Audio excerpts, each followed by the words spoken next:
Bahas One Piece chapter 1137, 1138, dan 1139. Sanji tuanya kayak gini nih. Selamat datang kembali di channel Gopin, saya Nugraha, dan saya sudah 3 minggu kayaknya tidak update One Piece. 3 atau 2 minggu ya. Seperti yang kalian tahu di videoku yang terakhir, aku baru aja kena musibah banjir bandang. Dan ini rumah yang kena banjirnya.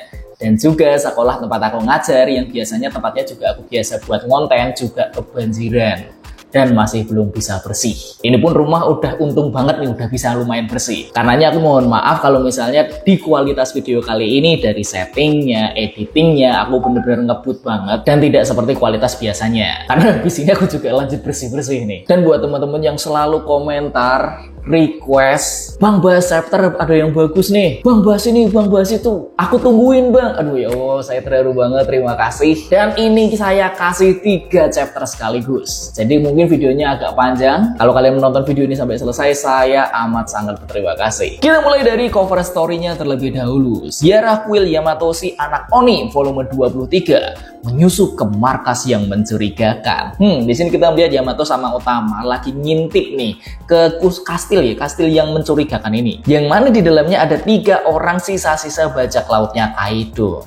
Tambah menarik banget gak sih ini cover story? Dah lah, kita langsung mulai ke pembahasan chapter kali ini yang berjudul Kemunculan Shamrock. Cerita dibuka dengan kita melihat kastil yang ada di Elbaf, namanya adalah Kastil Aures nih. Di sini Road berkata, tidak ada yang pernah menginjakan kaki di kastil ini sejak mendiang Raja Harald wafat pada 14 tahun yang lalu. Seharusnya sih begitu, tapi jelas sekali kalau pintu ini telah dirusak. Bahkan para penjaga gerbang juga tidak ada di pos mereka. Nami kaget, hah? Apa ini perbuatan seseorang? Suruh mungkin ada penyusup, tapi sepertinya pintu ini dirusak dari dalam. Luffy, kita langsung masuk saja untuk mencari tahu. Luffy langsung lari ke dalam dan berkata, kunci, ayo kita cari kuncinya. Zoro masih menganalisa tempat ini. Bekas rusaknya juga terlihat masih baru. Dan kita melihat dalam dari Kastil Aures yang benar-benar kayak reruntuhan dan banyak banget akar pohonnya ya. Perut masuk langsung ketakutan. Hei, tunggu dulu dong, aku takut nih. Luffy di sini seneng. Kastil ini gede banget. Zoro, bahkan langit-langitnya sampai tak terlihat. Nami, luas sekali. Ini sih bukan tempat yang bisa dikelilingi dengan berjalan kaki. Luffy lalu bertanya, "Hey Road, kuncinya ada di mana?" Road sambil tersipu malu menjawab, "Maaf, aku hanya seorang warga biasa, jadi belum pernah memasuki kastil ini." Nami di sini seneng banget, tapi aku senang sekali karena kau bersedia menggendong kami. Benarkah itu Nami Taso? Zoro yang tidak diajak buat digendong langsung ngomong, "Aku sependapat. Ayo jalan." Dan kita lalu melihat reruntuhan Kastil Aures ini yang benar-benar hancur di mana-mana. Nami di sini berkata, "Oh, rupanya bagian dalamnya seperti ini ya."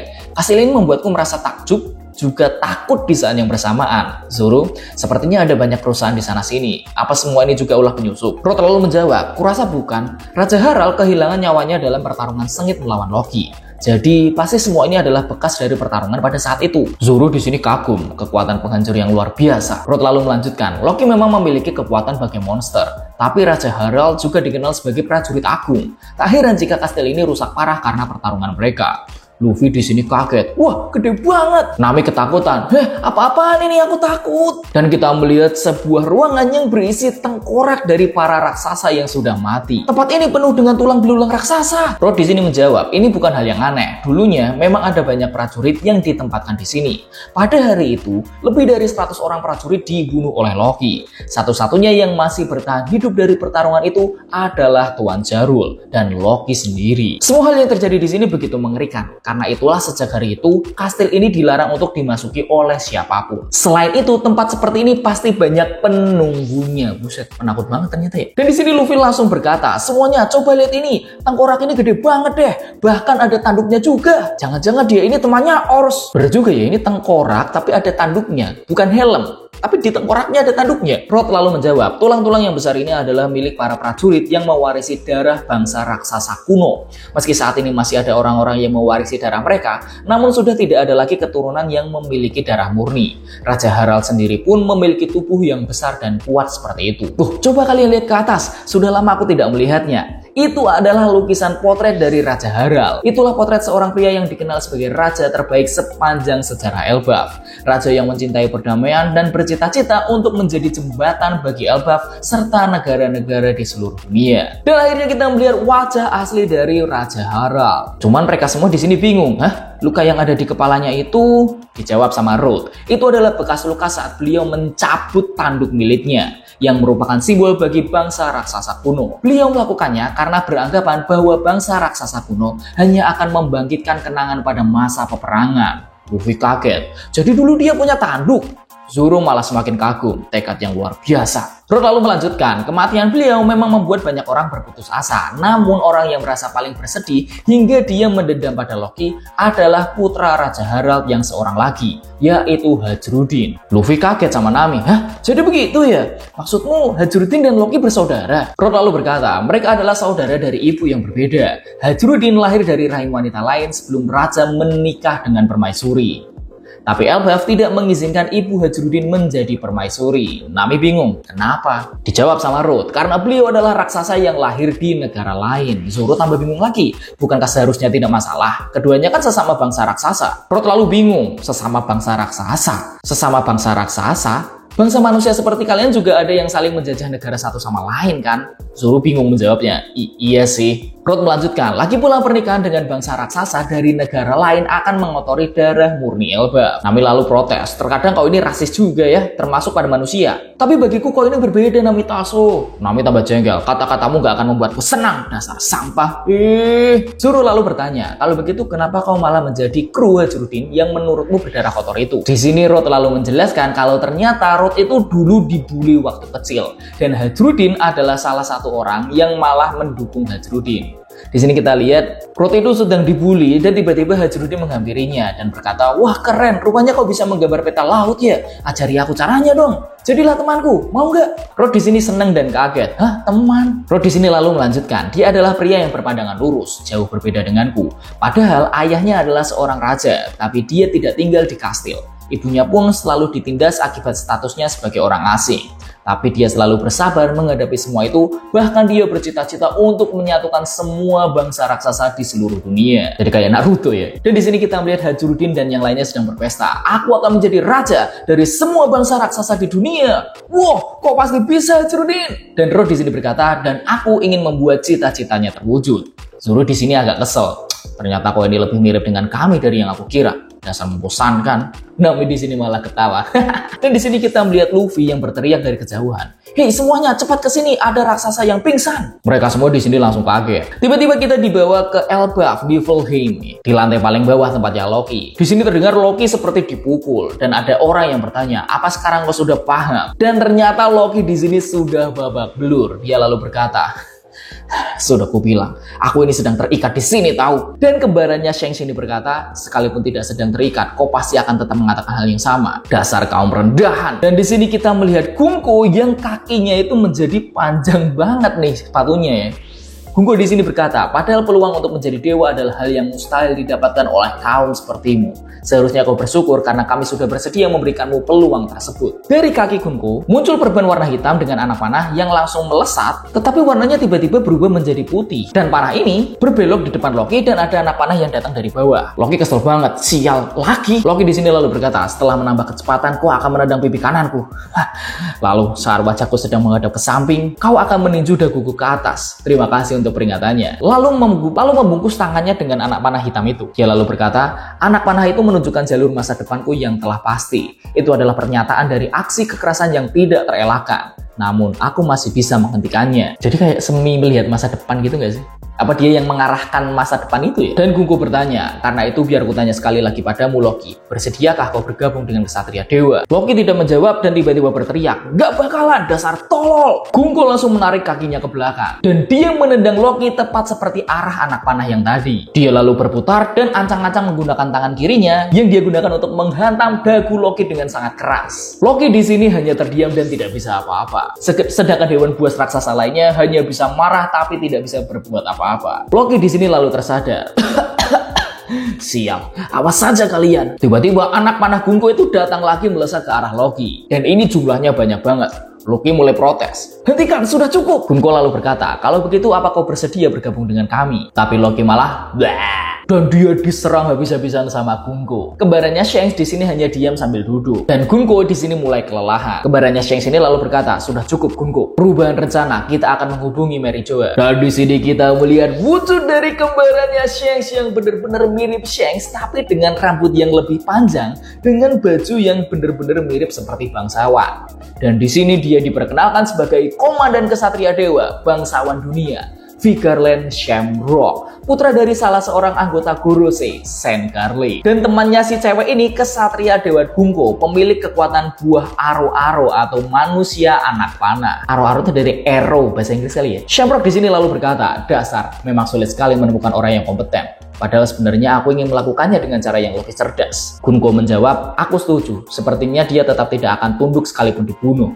Apa dia punya semacam keyakinan pada dirinya?" Shamrock lalu di sini berkata, "Para prajurit bengis dari Elbaf yang telah menaklukkan dunia baru pada zaman dahulu kala harus tunduk di bawah komando kita, pemerintah dunia." Dan chapter 1137 selesai. Wow, gokil ya, gokil. Tapi aku malah tertarik nih dengan para raksasa yang pernah menaklukkan New World, dunia baru. Keren juga ya para raksasa ya. Dah kita langsung ke chapter berikutnya. Cover story-nya terlebih dahulu lagi nih, Ziarah Kuil Yamato si anak Oni volume 24. Ternyata ini markas milik Who's Who.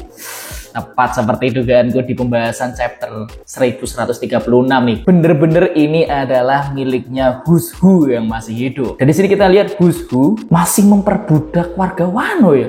Buset loh. Apa ini bajak laut Kaido cuman manusia ya? Nggak tahu deh. Dah lah kita langsung mulai pembahasan dari chapter 1138 yang berjudul Hale. Cerita dibuka dengan keadaan Loki yang benar-benar kesakitan sekarang. Dan dia lalu berkata nih, "Wajah kalian begitu mirip satu sama lain. Pasti kau punya hubungan dengan bajak laut si rambut merah itu kan?" Shamrock dan Gunko yang tadinya mau pergi langsung berbalik nih. Shamrock di sini tapi diem aja. Gunko yang jengkel, "Dasar lancang, itu bukanlah hal yang patut kau ketahui." Loki lalu menjawab, "Memang benar, tapi bagaimanapun mungkin seorang bajak laut ternama memiliki wajah yang mirip dengan seorang Tenryubito. Seharusnya kalian adalah dua kutub yang saling berlawanan. Wajar kalau aku merasa penasaran kan?" Shamrock di sini langsung berkata, "Bajak laut yang kumaksud adalah adik kembar yang terpisah dariku. Dia sempat kembali ke tanah suci. Namun, tampaknya dia terlanjur menyukai dunia bawah yang menjijikan ini." Bentar. Dia sempat kembali ke tanah suci, berarti kan ke Marijoa. Kapan dia balik ke Marijoa ya? Jangan-jangan waktu ketemu Gorosei itu bener-bener Shanks. Tapi nggak ada bekas lukanya, itu Shamrock apa Shanks ya? Kalau misalnya itu yang datang Shamrock, dia kan bilang ingin membahas seorang bajak laut. Apakah itu Shanks? Tapi kalau yang datang beneran Shanks, nggak tahu lah. Lagi nggak mau berteori saya. Loki di sini lalu menjawab, "Kembali." Begitu rupanya. Kemarahanku semakin bertambah setelah mengetahui garis keturunannya. Lucu juga, karena kedua kakak beradik ini dibenci olehku. Awas saja kalian. Kalian tahu apa yang akan terjadi begitu rantai ini lepas kan? Aku sudah menyaksikan air hidup para sahabatku. Jadi aku pasti akan memikul tanggung jawab untuk membalaskan dendam mereka. Wah, kasihan banget ini hewan bosnya meninggal beneran nih. Shamrock di sini berkata, "Apa kau berani mengancamku?" Gunko, "Komandan, sebaiknya jangan terhasut oleh orang semacam ini." Tapi Shamrock tiba-tiba menghunuskan pedangnya. "Kau benar. Tak perlu sampai mengotori tanganku sendiri." Benar kan, Kerberos? Dan keluarlah apa nih, aku nggak ngerti ya, bayangan. Entahlah, aku tahu apapun yang dia summon ini adalah Kerberos berbentuk anjing berkepala 3. Loki ini kaget karena ternyata Kerberosnya ini benar-benar besar banget dan terlihat 3 kepalanya ini sama-sama ganas ya. Loki kaget, "Hah, apa-apaan itu?" Tiba-tiba dari mulut Kerberos ini muncul sebuah bilah pedang dan Shamrock lalu berkata, "Ini adalah pedang milikku." Hah? Loki benar-benar kaget. Wah, menjijikan, apa-apaan mereka ini? Tiba-tiba kalung yang ada di leher Kerberos ini berputar dengan sangat cepat. Loki semakin kaget. Tapi Gunko di sini lalu berkata, "Komandan, kita masih harus menyembunyikan keberadaan kita. Ayo kita pergi dari sini." Sambil perbanya membuat sesuatu seperti burung kayaknya ya. Dan Shamrock di sini langsung berkata, "Scramble." Dimana kepala dari ketiga Kerberos ini lepas dari tubuhnya dan langsung meluncur. Sedangkan Shamrock lalu berkata, "Kembalilah." Dan tubuh dari Kerberos ini kembali ke pedang dari Shamrock. Shamrock pun lalu naik ke atas burung perban milik Gunko dan dia terbang meninggalkan Loki. Shamrock lalu berkata, "Jika kau masih bisa bertahan hidup, datanglah sesukamu untuk membunuhku. Aku bersedia menghadapimu kapan saja." Loki di sini benar-benar bingung. Hei, yang benar saja. Kepala dari para Kerberos ini yang melayang tiba-tiba berbalik ke arah Loki. Dengan pedang yang menuju ke arah Loki, Loki berteriak, "Jangan-jangan, kalau sampai tertusuk benda itu, bahkan aku pun akan." Sial, dasar para Terrium itu keparat, bajingan! Dan pedang dari para Kerberos ini menusuk tubuh Loki. Shamrock di sini lalu berkata, sepertinya akan sulit untuk membuat mereka tunduk. Bagaimana kalau kita tangkap anak-anak para prajurit terlebih dahulu? Panggil satu orang lagi. Gunko lalu bertanya, baik, siapa yang akan kita panggil? Waduh, Kesatria Suci bakal ada yang datang lagi nih. Lalu kita kembali lagi ke kastil yang ada di Elbaf, yaitu Kastil Aures. Di mana raksasa penjaga yang pingsan itu berkata, aku yakin sekali kalau itu si rambut merah. Luffy jengkel, jangan bohong, mustahil Shanks akan menyerang kalian tanpa alasan. Tapi para raksasa ini masih ngomong, kami tidak bohong, mustahil juga kami salah lihat. Apalagi si rambut merah itu sudah sering datang ke Elbaf. Luffy lalu bertanya, karena Shanks itu keren, mungkin ada orang yang menirunya hingga sangat mirip. Penjaga satunya juga ngomong, kami sendiri juga ketakutan. Bisa-bisanya mendadak orang itu ada di dalam kastil ini. Zoro, tapi si rambut merah memang baru-baru ini datang ke Elbaf kan? Jadi bukan hal yang aneh kalau dia masih berkeliaran di sini. Luffy di sini masih protes. Tapi kalau cerita kalian betulan, sudah pasti pelakunya bukan Shanks. Shanks itu orangnya ceria dan gak suka menindas orang. Jadi mustahil dia akan melakukan tindakan pengecut begini. Nami lalu berkata, sepertinya kau sangat mempercayainya ya. Luffy di sini masih marah. Tentu saja, Nami juga sama kan. Pasti kau bakal marah kalau ada yang ngomong jelek soal Molimere. Nami yang protes, yang bener itu Belmer tahu. Para penjaga ini lalu mulai percaya dengan perkataan Luffy. Berarti itu orang yang sangat mirip atau mungkin saudara kandungnya. Luffy lalu berkata, saudara Shanks ya? Kalau benar pasti dia orang baik. Anda terlalu positif, Luffy. Tapi aku nggak pernah dengar dia cerita soal keluarganya. Apalagi setauku dia sudah jadi bajak laut sejak masih kecil. Dia itu menganggap Roger dan Rayleigh sudah seperti keluarganya sendiri. Malah mungkin seluruh anggota kelompok bajak laut Roger. Selain Buggy sih. Dan di sini kita melihat sosok dengan jubah lurik-lurik dengan topi caping sedang berjalan menuju Kastil Aures ini yang pernah kita lihat bayangannya kecil nih. Terus kita malah bertemu dengan Franky yang lagi jalan-jalan sama Ripley. Kita berada di tur pohon harta Adam. Franky lalu berkata, rupanya semua ini pohon Adam ya? Jadinya sama sekali tidak terasa langka. Ripley lalu bertanya, wah, memangnya di luar negeri harganya semahal itu ya? Ripley lalu bertanya, apa aku memulai bisnis pohon Adam saja ya? Franky yang protes, harusnya kau mencegah hal itu terjadi kan Ripley? Selain itu, tadi kita juga sudah diberi peringatan keras oleh Saul. Ini pohon suci, jadi jangan sampai ditebang ya. Ripley malah ketawa. Mirip banget sama Saul. Franky lalu berkata, tapi jika ada yang berani menyelundupkan pohon ini tanpa ketahuan oleh bangsa raksasa, berarti pohon ini memang sangat istimewa. Aku lucunya di sini lihat Ripley memegang Franky kayak benar-benar megang mainan guys. Franky turun lalu melihat sesuatu. Apa itu? Ripley lalu menjelaskan, itu adalah sebuah mural. Coret-coretan yang dibuat anak-anak pada zaman dahulu, terukir di kulit pohon dan berubah menjadi batu. Karena dinilai sangat berharga, kami pun menganggapnya sebagai peninggalan sejarah. Franky bingung, coret-coretan? Ripley lalu menjawab, katanya gambar itu dibuat sekitar 900-800 tahun yang lalu. Dan kalau memang itu benar, berarti bertepatan dengan periode 100 tahun yang hilang. Franky kaget, hah? Wah, aku jadi ingin memperlihatkannya pada Robin. Nanti aku beritahu dia deh. Terus di sini Franky benar-benar takjub. Tapi rasanya ada yang aneh dengan gambar ini. Soalnya bukan hanya bangsa raksasa yang ada di dalamnya. Ripley menjawab, benar, karena menurut sejarah yang kami ketahui, sekalipun peperangan antar berbagai bangsa adalah hal yang sering terjadi, namun persekutuan di antara mereka adalah hal yang harusnya tak pernah terjadi. Karena itulah kami pun menyimpulkan bahwa coretan ini hanyalah mimpi anak-anak pada zaman itu. Terus kita pindah ke sekolah Walrus nih, di mana anak-anak ini sedang pada bermain dan juga ada yang lagi belajar sambil baca buku. Ini masih jam pelajaran loh, ayo dengarkan dulu, kata gurunya, yang aku lupa namanya. Terus di perpustakaan burung hantu, Robin bertanya, jadi ini yang disebut dengan Halley ya? Saul di sini menjawab, benar, ini adalah naskah yang menjadi dasar terciptanya berbagai macam mitos dan kisah di Elbaf. Namun penginterpretasinya sangat beragam. Chopper senang banget, wah besar sekali. Chopper di sini senang banget, wah besar sekali dan juga terlihat sangat kuno. Aduh debunya. Saul lalu melanjutkan, itulah sebabnya sang dewa matahari yang dipercaya oleh prajurit Elbaf memiliki sifat yang beragam sesuai dengan interpretasi masing-masing. Menarik kan? Robin lalu bertanya, apa boleh aku membacanya? Saul menjawab, tentu saja. Kisah ini terbagi atas 3 bab. Dunia yang ketiga menceritakan tentang dunia kita saat ini, juga tentang hal yang akan terjadi setelah ini. Meski legenda tentang nikah adalah hal yang tersebar di seluruh dunia secara diam-diam, namun kesamaan di antara semuanya adalah nikah akan muncul dengan suara tawa kencang diiringi irama seperti ini. Dong, dong, dong, dong. Robin lalu meminta izin. Gue baca ya.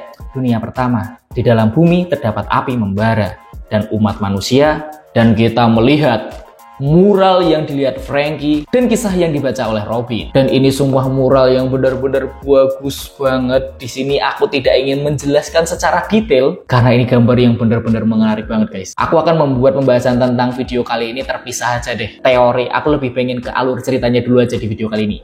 Tapi kita lanjut dulu. Dunia pertama. Di dalam bumi terdapat api membara. Umat manusia tunduk oleh ketamakan dan dengan lancangnya meraih sang matahari terlarang. Para budak memohon dan sang dewa matahari pun muncul. Dewa tanah pun murka. Bersama dengan ular api neraka, mereka pun menyelimuti dunia dengan kematian dan kegelapan hingga tak dapat dijumpa kembali. Dunia kedua. Hembusan nafas muncul di tengah kehampaan. Dewa hutan melepas para iblis sedangkan sang matahari hanya terus menyebar api peperangan. Manusia bulan setengah bermimpi. Manusia bulan bermimpi. Umat manusia pun membunuh matahari lalu menjadi dewa. Dewa laut pun mengamuk hingga tak dapat dijumpa kembali. Dunia ketiga, ada yang hilang di tengah kekacauan. Bayang-bayang penuh penderitaan mengingatkan akan hari perjanjian. Setelah mendengar suara bulan terbelah, sang dewa matahari akan menari, tertawa, lalu menghantarkan pada penghujung riwayat dunia. Matahari pun akan datang kembali dan fajar yang baru akan menyingsing, hingga kelak mereka akan dapat dijumpa kembali. Dan mural yang bagus banget ini menandai akhir dari chapter 1138. Ini sumpah keren banget. Cuma kalau kita bahas sedikit ya, di sini kita bisa melihat ada Im Sama mungkin yang memegang Mother Flame. Kalau yang diteorikan teman-teman, di sini ada bangsa raksasa dan ada bangsa yang lebih besar dari raksasa, yang mana kemungkinan itu Ors. Terus ada Emmet, terus ada Paus yang entah kenapa ini malah mirip kayak pohon yang ada di atasnya Zunisha. Ada yang bersayap, itu mungkin Lunaria. Ada ikan, mungkin itu Fishman Island. Dan ada 5 orang yang menaiki sebuah kapal di sisinya iblis ini, yang mungkin aja ini adalah Gorosei atau antek-anteknya. Dan di sebelah sini ada ular, nggak tahu itu ular apa. Dan ada kayak burung, nggak ngerti itu apa juga. Dan di sini ada kapal terbang. Ada sosok raja yang pakai mahkota. Ada gajah juga yang mungkin itu Zunisha. Dan nggak tahu, sumpah ini gambarnya kompleks banget cuy. Ada bulan juga.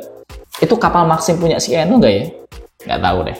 Dan mari kita lanjut ke pembahasan chapter 1139. Kita lanjut di cover story chapter 1139. Di sini Ziarah Kuil Yamato si anak Oni volume 25, dua sekawan pemberontak. Dan di sini kita melihat Bushu yang sedang mau mengeluarkan katananya. Dan di depannya ada 2 siluet dengan tanduk. Aku kira ini tadinya Yamato dan Otama ketangkep nih. Tapi melihat yang satunya juga bertanduk, aku yakin banget ini adalah Ulti dan Page One. Salah satu dari Tobiropo nih, aku yakin banget nih. Kira-kira mereka ditangkap ngapain ya? Kok memberontak? Yang memberontak siapa nih? Udah lah, ayo kita mulai ke chapter yang paling sangar banget ini. Chapter 1139 yang berjudul Pelahap Gunung. Cerita dibuka di Kastil Aures lagi. Di sini Zoro berkata, padahal kita sudah mencari-cari kuncinya sejak tadi. Tapi tempat ini terlalu luas. Apa kita bisa menemukannya sebelum malam tiba? Rod menjawab, pasti para penjaga gerbang kastil ini pun tidak tahu di mana kunci itu disimpan. Kurasa yang mungkin mengetahuinya hanyalah Tuan Jarul dan mungkin beberapa orang ketua kami saja. Luffy di sini bertanya, si kakek kepala pedang itu ya? Kalau semisal aku bertanya padanya, apa mungkin dia akan mengatakan di mana kunci itu berada? Rod menjawab, mana mungkin dia akan mengatakannya. Melepaskan Loki adalah perbuatan yang setara dengan sebuah kejahatan besar. Zoro lalu berkata, selain itu, masih belum tentu kami akan melepaskannya begitu saja. Luffy masih aja meyakinkan Zoro, jangan bilang begitu dong Zoro. Tapi tiba-tiba Nami mengundang mereka semua. Hei, coba kalian lihat ini. Luffy yang penasaran langsung lari. Ada apa? Rod juga ikutan dan dia kaget. Wah, karpet merah. Megah sekali. Jangan-jangan di sebelah sana adalah ruang singgasana. Dan memang kita melihat ada sebuah karpet yang menuju ke sebuah ruangan gitu. Dan ternyata benar, ini adalah ruangan khusus singgasana untuk seorang raja yang di sini udah hancur parah banget. Dan di sini Rod juga ikutan masuk. Assalamualaikum. Wah, kok gini? Nami lalu berkata, wah, tempat ini benar-benar hancur lebur. Luffy jelas sekali bahwa di sini pernah terjadi pertarungan besar. Nami, atapnya sampai bolong loh. Rod karena dia lebih tinggi, dia menyadari sesuatu. Ternyata benar ruang singgasana ya. Simbol apa itu? Semuanya pada bingung. Simbol? Gimana? Rod lalu menggendong mereka bertiga dan mereka akhirnya sadar. Oh, Benar juga, bentuknya seperti lingkaran sihir yang pernah kulihat di buku, kata Nami. Semuanya pada bingung, lingkaran sihir. Nami lalu melanjutkan, sepertinya itu adalah sesuatu yang dibuat oleh penduduk sebuah negara tertentu untuk melakukan ritual pemanggilan iblis atau semacamnya. Pada kaget, hah? Ada orang yang bisa memanggil iblis? Nami lalu menjawab, soal pastinya aku juga tidak tahu. Rod jadi ikutan ketakutan, tapi kenapa benda seperti ini bisa ada di ruang singgahsana? Aku jadi merinding. Luffy merasa familiar. Rasanya belum lama ini aku pernah melihat sesuatu yang mirip. Ya iya, Anda lihat di Egghead, Luffy, mohon maaf. Tiba-tiba ada suara seseorang yang terdengar. Luffy, si topi jerami. Semuanya pada kaget. Hah? Rod pun juga ketakutan. Nami protes, mana mungkin itu suara iblis? Siapa itu? Rod semakin panik. Jangan-jangan itu suara roh kedayangan penunggu tempat ini. Suara ini menjawab, sudah lama aku ingin bertemu denganmu. Rod tambah gemeteran. Beristirahatlah dalam damai. Beristirahatlah dalam damai. Wah, siapa itu? Cepat tunjukkan dirimu. Apakah Anda adalah iblis yang telah dipanggil kemari? Aduh, ternyata kastil ini memang dikutuk. Ayo kita segera pergi dari sini sebelum dirasuki olehnya. Rod berniat untuk kabur, tapi Luffy berusaha menahannya. Tunggu, jangan pergi dulu, Rod. Dan suara ini berkata, aku bilang tunggu. Tiba-tiba ada sebuah kapak raksasa yang menghalangi jalan Rod, yang membuat Rod terkaget-kaget, yang sampai membuatnya melepaskan teman-temannya dari tangannya. Nami yang jatuh sempat-sempatnya masih marah. Rod, jangan lempar kami dong. Maafkan aku, Namitaso. Tapi untungnya Zoro langsung bisa menangkap Nami. Maafkan aku, Namitaso, kuhukum kau nanti ya. Dan untungnya Nami ditangkap oleh Zoro. Tapi tiba-tiba Luffy melihat sesuatu. Di atas kursi ada seseorang. Yang ternyata ada seorang kakek-kakek yang menggunakan caping dengan jubah lurik-lurik dengan baju pantainya yang bunga-bunga seperti ini. Di sini dia diperkenalkan sebagai manusia penduduk Elbaf, mantan bajak laut yang bernama Kakek Ya. Rod ternyata di sini mengenalinya. Ah, Kakek Ya, kenapa Anda bisa ada di sini? Kakek Ya menjawab, tadi aku sempat merasakan haki aneh yang memancar dari kastil ini. Sekarang hakinya sudah tidak ada, tapi malah kalian yang ada di sini. Aku yakin ini orang menyadari haki dari Shamrock dan Bungo. Tapi dari semua orang yang ada di Elbaf, yang menyadari hanya Kakek Ya ini. Ini orang bukan sembarang kakek-kakek nih. Kakek Ya lalu melanjutkan, aku sudah dengar tentang dirimu, Luffy, si topi jerami. Kabarnya kau berhasil mengalahkan Kaido ya. Setelah mendengarnya, rasanya aku jadi ingin kembali berkunjung ke negeri Wano. Luffy bingung, hah? Kakek Ya? Rod lalu memperkenalkan, penduduk Elbaf memanggil beliau Kakek Ya. Kalian semua sempat mengunjungi sekolah kan? Apakah kalian bertemu dengan guru yang bernama Ripley? Beliau adalah suaminya. Luffy jadi ingat, jadi kau ini ayah dari bocah raksasa itu ya? Kakek Ya menjawab, bocah raksasa? Memang tidak salah sih. Rupanya kalian sudah bertemu dengan Kalan dan Ripley ya. Anakku lebih banyak mewarisi darah raksasa yang dimiliki ibunya. Dia tumbuh besar tanpa pernah bisa kugendong. Biar terlihat begitu, usianya sudah 20 tahun loh. Masih kecil 20 tahun.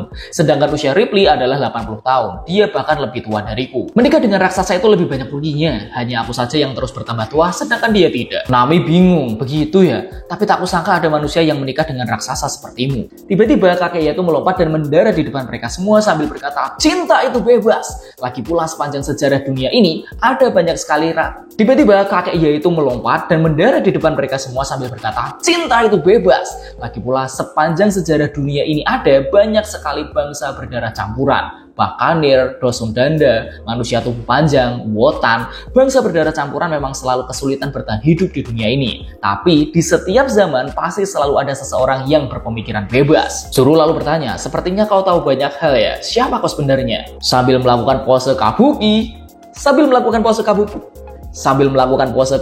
Kakek Ya berkata, aku adalah utusan cinta. Dan dijawab dan Luffy malah berkomentar, kalau Sanji sudah tua, dia pasti akan jadi seperti kakek ini. Yes, kayaknya iya. Tiba-tiba Luffy langsung nembak pertanyaan, kakek, aku sedang mencari kunci untuk melepas belenggu Loki. Rod jengkel, jangan memberitahunya seenteng itu dong. Mana mungkin beliau tahu lokasi kunci itu berada. Luffy baru nyadar, kalau gitu lupakan saja perkataanku tadi. Zoro berkata, mana bisa. Kakek Ya lalu bertanya, kalian berniat membebaskan Loki ya? Menarik, melihat masalah yang ditimbulkan oleh orang lain adalah hobi kesukaanku. Nami marah, hobi macam apa itu? Simpan saja hobimu itu untuk dirimu sendiri. Tapi Kakek Ya malah ngeles nih, gadis muda. Kata-kataku barusan adalah sebuah rahasia yang layak untuk disebarluaskan. Nami tetap protes, sudah kubilang simpan saja untuk dirimu sendiri. Kakek Ya lalu bertanya, apa kau tahu sosok Loki? Kakek lalu bertanya kepada Luffy, apa kau tahu sosok seperti apakah Loki? Jika situasi terburuk sampai terjadi, apa yang akan kau lakukan? Luffy dengan tegas menjawab, aku akan menghajarnya, lalu memasangkan kembali rantai belenggunya. Kakek lalu menjawab, dulu seorang pria yang dijuluki Shanks si rambut merah akhirnya berhasil menangkap Loki. Dan sebelum ditangkap olehnya, belum pernah ada seorang pun yang berhasil menghentikan Loki. Apa kau tahu seberapa kuat dirinya? Lalu, apa kau juga tahu berapa banyak korban jiwa yang bisa timbul jika dia sampai, hei jangan malah pergi! Luffy dan Zoro berniat meninggalkan kakek. Ya, kita cari kuncinya saja yuk. Kayaknya cerita kakek ini bakal lama. Zoro malah nambahi, buang-buang waktu saja. Nami yang masih waras, dia itu sedang memperingatkan kita tahu. Kalian berdua, dengarkan dulu dong. Rod malah yang merasa tidak enak. Maaf kakek ya, mereka ini memang... Tapi kakek ya ini malah tersenyum dan mengingat masa lalunya. Ada orang yang berkata, di mana dia sedang beradu argumen nih dengan teman lamanya. Aku sudah bosan mendengar peringatan dari kalian. Jangan-jangan kalian takut ya? Bukan itu maksud kami. Mereka malah berantem. Kalau ingin menghentikanku, maka kalian harus melakukan secara paksa. Maksud kami, pahami dulu resikonya. Roger bodoh. Roger nih. Kakek ya lalu meminta tolong pada Rod. Hey Rod, coba kau dorong singgasana itu. Rod bingung, singgasananya didorong. Terus kita dibawa ke pesta para raksasa nih. Di sini Oimo itu bercerita, di antara anggota kelompok sang raja bajak laut ada 2 orang bajak laut yang terkenal sangat kuat selain Roger. Usopp bingung, maksudmu masih ada seorang lagi yang sekuat Rayleigh? Oimo lalu menjawab, benar, pada suatu hari orang itu dan Roger pergi ke sebuah rumah sakit terpencil di tengah gunung demi mengobati Roger. Tapi rupanya mereka sedang bernasib sial. Kawanan bajak laut musuh mengepung rumah sakit itu. Namun orang itu pergi keluar seorang diri dan menghadapi ratusan bajak laut dengan hanya bermodalkan 2 bilah kapak saja. Usopp kaget, seorang diri hanya dengan 2 bilah kapak. Oimo semakin bersemangat ceritanya nih. Bukan hanya itu, kabarnya gunung yang menjadi lokasi pertarungan orang itu menjadi gundul sepenuhnya, alias tidak ada satupun pohon yang masih berdiri di sana. Usopp tambah kaget, apa? Menebangnya? Kebangetan banget itu. Oimo melanjutkan, berkat legenda itu, akhirnya orang itu pun dijuluki sebagai pelahap gunung. Orang itu adalah pria yang setara dengan Silver Rayleigh, sang wakil kapten. Julukan lainnya adalah tangan kiri Raja Bajak Laut. Di sini Jinbe ternyata juga tahu cerita ini. Itu kisah yang terkenal loh. Kita lalu dibawa kembali ke Kastil Aurus lagi, di mana kakek Iya ini ingin membawa mereka semua ke sebuah ruangan tersembunyi. Semuanya pada bingung, ruangan tersembunyi? Dan dijawab oleh kakek Iya, benar sekali, ruang harta karun. Nami semangat banget, ya aku cinta padamu kakek. Rod di sini bingung, kakek Iya, kenapa anda bisa tahu soal ruangan ini? Tapi dijawab dengan santai, menjelajah memang sudah menjadi hobiku. Akhirnya mereka sampai, Luffy dan Nami sangat kaget. Wow, harta karun, ini ruang harta karun. Tapi semuanya sudah kosong. Waduh. Di sini kita melihat sebuah ruangan yang banyak banget peti kosongnya, tetapi di tengah-tengah itu ada altar kecil kayak ada kunci di atasnya nih. Kakeknya di sini cuma ketawa. Ini memang ruang harta karun. Dulunya sih, Nami marah, dasar pembohong. Dijawab lagi nih, jangan dendam pada aku ya. Sejak awal kastil ini memang kosong, jadi wajar saja kalau ada banyak pencuri yang mengincar tempat ini. Tapi coba lihat itu. Wah, ada kunci. Dan kakeknya pun melompat ke arah altar kecil ini dan sambil berkata, ini adalah benda yang bahkan tidak pernah diinginkan oleh setiap pencuri yang datang kemari. Luffy seneng banget. Yes! Tapi entah kenapa, kakek Iya ini langsung melepas jubah dan capingnya dan berkata, dengan kata lain, bahkan orang jahat sekalipun tidak ingin agar Loki sampai bebas. Meski begitu, apa kau tetap ingin mengambil kunci ini? Luffy merasa jengkel. Hah, tentu saja. Tapi dijawab sama kakek Iya, kalau begitu, cobalah kau rebut kunci ini dariku. Gokil. Kita kembali lagi ke pesta para raksasa. Cerita Oimo berlanjut. Usopp di sini masih kaget. Apa? Oimo menjawab, ya, orang itu benar-benar ada dan dia sudah tinggal di Elbap selama lebih dari 20 tahun. Usopp tanya lagi, apa itu benar? Dijawablah sama Oimo dan Kasi, dia adalah seorang tokoh besar legendaris yang setara dengan Roger dan Rayleigh, sang tangan kiri Raja Bajak Laut, Scooper Gaban. Yeay! Aduh, akhirnya guys, teori para nakama terbukti benar lagi. Dan melihat kakek Iya yang ingin kayak sparring nih ya sama Luffy, kayaknya ini akan melanjutkan tugas Rayleigh nih yang melatih Luffy nih. Tapi entah kenapa ya, ketika aku melihat wajahnya Scooper Gaban dengan kacamata ini malah mirip kakek Hyogoro guys di Wano. Tapi yang jelas ini keren banget dan Oda sudah menggocek kita lagi karena pria yang menggunakan pakaian caping dan baju lurik-lurik, jubah lurik-lurik itu tadinya kan kita mengira adalah Shiki dari cover story saat dia bertemu dengan Crocus. Apakah yang bertemu Crocus itu emang Shiki? Atau apakah jangan-jangan Scooper Gaban yang ada di sana? yang nggak tahu juga lah. Untuk video kali ini aku tidak ingin berteori dulu, aku ingin mengumpulkan teori-teorinya yang lain. Nanti akan aku jadikan satu video. Untuk video kali ini aku cuma pengen alur ceritanya dulu aja. Dan aku harap utang untuk pembahasanku ini lunas ya. Terima kasih yang sudah menunggu pembahasan dariku. Bener-bener kalian top banget deh. Dan terima kasih doa-doa teman yang sudah mendoakan semoga keadaan keluarga saya ini di sini membaik, cepat-cepat membaik. Karena keadaan sudah mulai membaik sebenarnya, udah mulai bersih, cuman lumpur-lumpurnya itu masih belum hilang. Jadi banjirnya itu masih dikit-dikit ada lah. Terus yang tanya komik-komikku bagaimana setelah terendam lumpur dan banjir. Ini di kontainer ada nih, masih segini, masih belum aku apa-apain. Ini trash bag ada 1, 2, 3, 4, 5, 6 yang kuning tuh masih berlumpur. Belum aku cuci sama sekali karena belum ada waktunya juga. Dan masih bingung, udah aku masukin trash bag mau aku buang atau mau aku simpen masih. Padahal kemarin udah ada truk sampah yang lewat, aku cuma lihat truknya, lihat komikku, lihat truknya lagi, lihat komikku, dibuang apa enggak ya? Aduh ini mau gimana ini? Dan akhirnya aku memilih untuk menyimpannya terlebih dahulu sampai ya entah bakal nyesel apa enggak. Nah sampai segitu aja pembahasan chapter One Piece yang aku hutang banyak. Sampai ketemu di chapter berikutnya. Karena minggu ini libur, makanya aku bisa ngebut nih. Seperti biasa guys, komentar tanggapan teori silahkan drop di bawah. Saya Vincent Nugraha undur diri. Ciao.